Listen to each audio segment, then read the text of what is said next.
तो कहने पहली चीज़ तो ये है सगुण उपासक, दूसरी चीज़ परहित निरत, हमेशा दूसरों का हित सोचो, किसी का अहित मत सोचो। कहते तुम्हारे रावण ने जब लात मारी तुम्हारे भाई ने, तब भी तुमने क्या कहा था? लात मारने के बाद तुम तो कहते जब तेरा नाश जाए, मेरे लात मार रहा है। पर तुमने ये नहीं कहा, तुमने कहा राम भजे हित नाथ तुम्हारा। तुम तो लात मार रहे हो, लेकिन मैं भी तुम्हारा हित देखने वाला हूँ। राम बन जाओ, राम के तरह गुण ले आओ, तो तुम्हारा हित हो जाएगा, कल्याण हो जाएगा। तो परहित निरत रहता है संत, हमेशा परहित निरत रहेगा।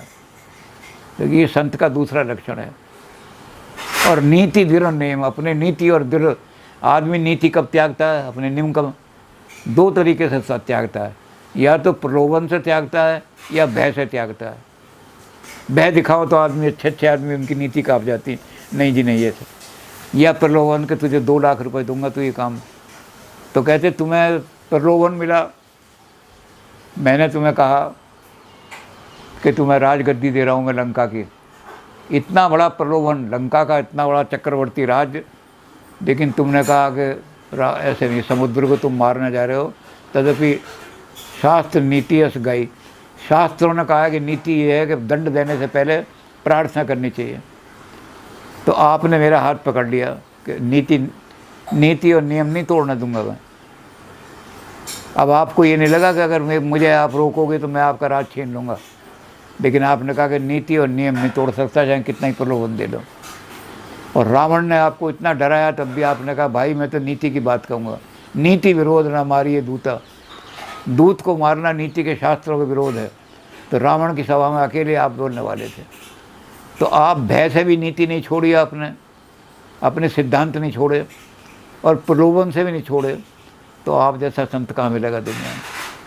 तो चौथा गुण कहते ये है द्विज पद प्रेम।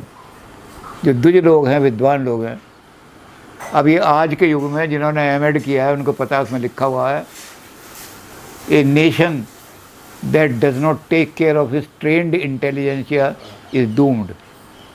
अपने ट्रेंड इंटेलिजेंसिया यानी टीचर्स जो हैं, जो नेशन उनका ध्यान नहीं रखती, उनकी टेक केयर नहीं करती, विप्रों का सम्मान नहीं करती, समझ लो वो नाश होने वाली है।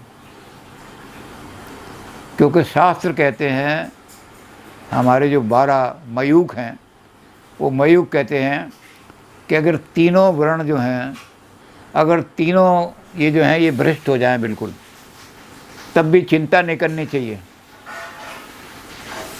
सारे भ्रष्ट हो जाएं, बनिए सब बेईमान हो जाएं, छत्री सारे नपुंसक बन के घर में बैठ जाए, शूद्र सेवा करने की बजाय झगड़े करने लगे, तो बिल्कुल चिंता मत करो। लेकिन अगर ब्राह्मण भ्रष्ट हो जाएगा तो समाज का नाश हो जाएगा। तो अगर सारे लोग पापी बन जाएं, तरह तरह के दुराचार करने लगें, लेकिन टीचर अगर ठीक है, तो टीचर क्यों ब्राह्मण? उसने कहा वेद का धारक ब्राह्मण है, और वेद सत्य के मार्ग पर चलाते हैं, तो सत्य मार्ग से सब लोगों को ठीक कर देगा वो।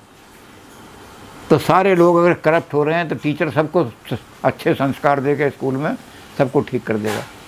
और जब टीचर ही भ्रष्ट हो जाएंगे तो समझ लो ये नाश होने वाला है।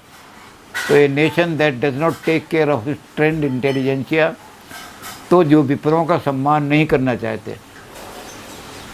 तो आपने क्या किया? जैसे ही उठे, प्रथम प्रणाम कीन सिर नाई। हनुमान जी ब्राह्मण के वेश में खड़े थे, आपने कहा बड़ा बुद्धिमान है, इसके चेहरे पर तेज छलक रहा है और ये बड़ी अच्छी बुद्धि की बातें करता है, ये विद्वान आदमी, ध्वज है ये। और पहले उन्होंने कहा प्रथम प्रणाम कीन सिर नाई, और विप्र कहो निज कथा सुनाई। आप कौन हैं मुझे बताइए। आप सुबह सुबह विप्र के दर्शन हो गए। तो जो ट्रेंड इंटेलिजेंसिया का जो विद्वान लोग हैं, उनका आदर करना जानते हैं, वो सच्चे संत हैं।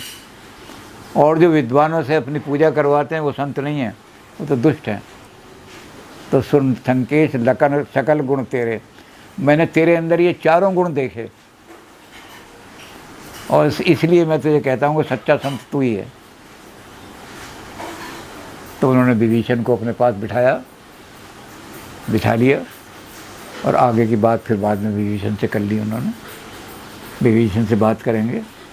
सुंदरकांड को हमने बहुत छोटा करके बहुत ही सस्त कर दिया। अब थोड़ी सी बात रह गई अब तो।